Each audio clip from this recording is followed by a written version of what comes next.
توك توك وماشي في الشوارع عاوز ضحية، طفل صغير أو فتاة من عيلة غنية، والست قاعدة في التوك توك لابسة النقاب ومتدارية، وذئب قاعد جنبها بيقول لها فين الضحية. شافوا الولد والست نزلت شدته ولفته في الجلابية، خطفوا الولد عيني عليه وراحت معاه عيشته الهنية.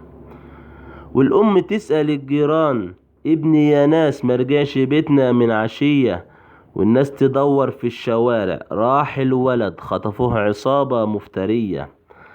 ناس مش بشر، ديابة عايشة وسطنا لابسة القناع ومتدارية، والأم تبكي عالضنا والعيشة صعبة مررة وابنها هو الضحية.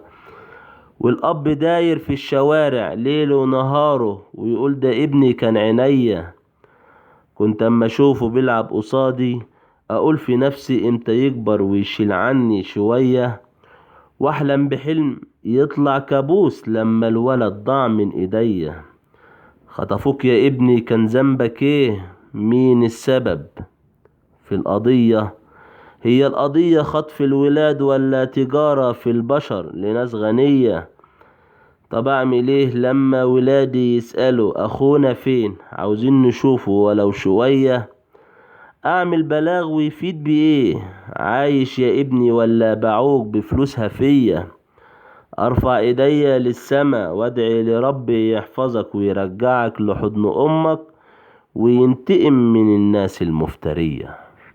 ميدو هيما 54@yahoo.com.